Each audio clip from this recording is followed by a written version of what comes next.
یہ تو ہم سب جانتے ہیں کہ پاکستان ایک ایسا ملک ہے جو صرف جغرافیے سے نہیں بنا تھا، یہ ایک نظریے سے بنا تھا، یہ ایک وعدے سے بنا تھا۔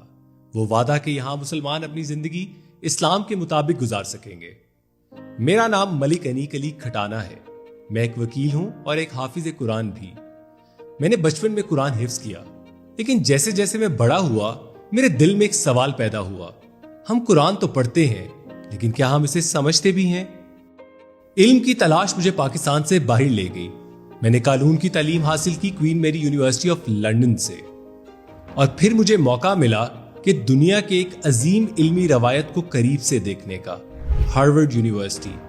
وہاں میں نے صرف قانون نہیں پڑھا، میں نے یہ دیکھا کہ قومیں اپنے نظریات کو کیسے سمجھتی ہیں اور انہیں اپنی زندگی کا حصہ کیسے بناتی ہیں۔ وہاں مختلف مذاہب کے لوگ تھے، مجھ سے ایک سوال پوچھتے تھے، قرآن کیا کہتا ہے؟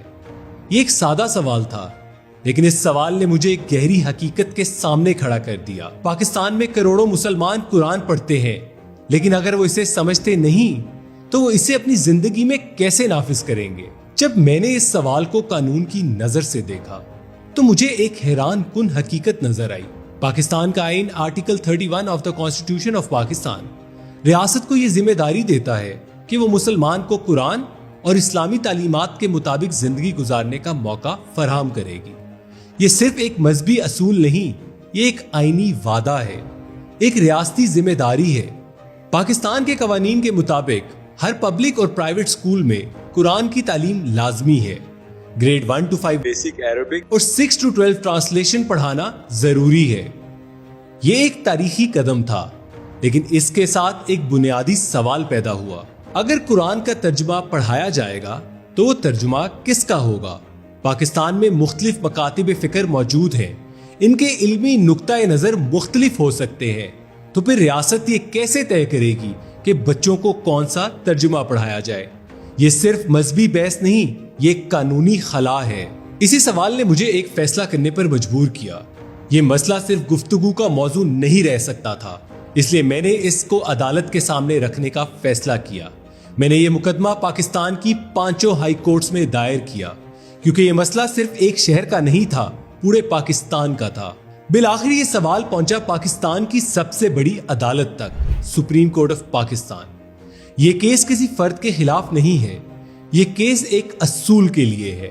کیا ریاست نے قرآن کی تعلیم کے حوالے سے اپنی آئینی ذمہ داری کو مکمل طور پر واضح کیا ہے؟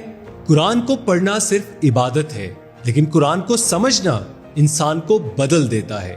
یہ انصاف سکھاتا ہے، یہ طاقتور کو جواب دہ بناتا ہے، یہ کمزور کو وقار دیتا ہے، یہ انسان کو یاد دلاتا ہے کہ سچائی کے بغیر معاشرہ قائم نہیں رہ سکتا۔ میرا سوال بہت سادہ ہے، اگر پاکستان کے بچوں کو قرآن کا ترجمہ پڑھایا جانا لازمی ہے تو ریاست یہ بھی واضح کرے کہ وہ ترجمہ کیا ہوگا، اور اس پر قومی اتفاق رائے کیسے قائم کیا جائے گا، کیونکہ قرآن صرف ایک کتاب نہیں، ایک ہدایت ہے، اور جب ایک قوم ہدایت کو سمجھ کر پڑھتی ہے تو صرف سوچ نہیں بدلتی، تاریخ بدل جاتی ہے، اور شاید وہی لمحہ ایک نئی قوم کی ابتدا ہوتا ہے۔ میں آخر میں آپ لوگوں سے صرف ایک ہی سوال کرنا چاہوں گا، کیا آپ قرآن پاک کو صرف پڑھنا چاہتے ہیں یا آپ اس سے ہدایت بھی لینا چاہتے ہیں؟